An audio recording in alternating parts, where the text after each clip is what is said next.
पाहत आहात लक्षवेध news network. अचूक वेळ अचूक बातमी।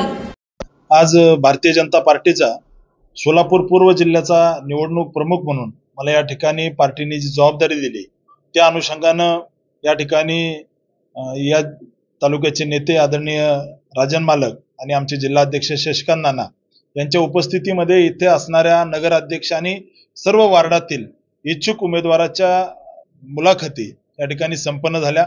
मोहोळ तालुक्यामध्ये भारतीय जनता पार्टी अतिशय ताकदीनं राजन मालक आणि सर्व जुनं नवं भाजप मिळून पूर्ण ताकदीनं या तालुक्यामध्ये भाजपाचा झेंडा फडकवण्यासाठी सज्ज आहे आणि त्या अनुषंगानं मला विश्वास आहे भारतीय जनता पार्टी ही नगरपालिका कमळ चिन्हावरती पूर्ण ताकदीने लढेल आणि मोहोळ नगरपालिकेवर भारतीय जनता पार्टीचा झेंडा फडकेल हा मला विश्वास आहे। आतापर्यंत किती लोकांनी मुलाखती दिली आहेत आणि आपण निवडून येण्याचे निकष काय असेल? आतापर्यंत जवळजवळ 80 लोकांनी या ठिकाणी इच्छुकांनी मुलाखती दिलेल्या आहेत आणि सर्व वार्डामध्ये मोठ्या प्रमाणामध्ये भारतीय जनता पार्टीच्या कमळ चिन्हावरती निवडणूक लढवण्यासाठी इथले उमेदवार इच्छुक आहेत। खरं तर मोहोळ तालुक्यात भाजपनं आपलं कमळ याआधी फुलवलं होतं, परंतु माझे आमदार राजन पाटील असतील, माझे आमदार यशवंत माने यांनी मोहोळ तालुक्यात बीजेपीमध्ये प्रवेश केला, तर भाजप तालुक्यात भाजपचं कमळ फुलणार आहे। या सगळ्या गोष्टीचा विचार करूनच भारतीय जनता पार्टीने मालकांना या ठिकाणी भाजपाची ताकद वाढवावी म्हणूनच या ठिकाणी भारतीय जनता पार्टीमध्ये मालकांचा प्रवेश झालेला आहे आणि मला विश्वास आहे मालकाच्या नेतृत्वामध्ये मोहोळ तालुक्यातील दोन्ही नगरपालिका, नगरपंचायत आणि नगरपालिका याच्यावरती भाजपचा झेंडा फडकेल हा विश्वास आहे।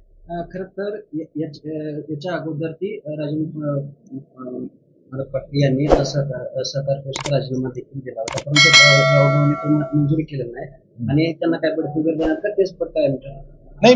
त्यावेळेस अजितदादांच्या कोट्यातून त्यांना त्या ठिकाणी सहकार परिषदेवरती त्यावेळेच्या सर्व नेत्यांनी जबाबदारी दिली आणि राज्याचे मुख्यमंत्री देवेंद्रजी आहेत, राज्यमंत्र्यांचा राजीनामा स्वीकार करायचा की काय करायचं याचा अधिकार देवेंद्रजींना आहे, त्यामुळं त्यावेळेस त्या कोट्यातून होते, आता भारतीय जनता पार्टीच्या कोट्यातून राहतील, पद त्यांचं राहावं अशी मी पार्टी नेतृत्वाकडे विनंती करणार आहे आणि त्याबद्दल पार्टी नेतृत्व सकारात्मक आहे। खरं तर भाजपचा जुना एक गट नाराज असेल देखील तालुक्यामध्ये चर्चा आहे?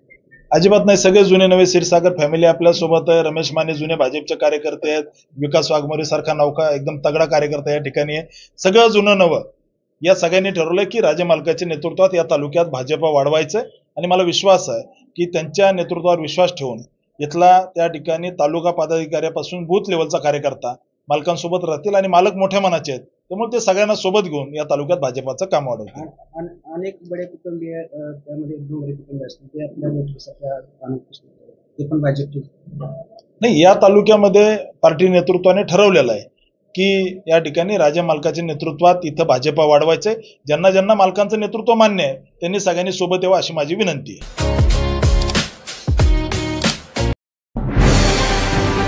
आजच आपल्या लक्षवेध न्यूज नेटवर्क या चॅनलला सबस्क्राईब करा, व्हिडिओला लाईक करा आणि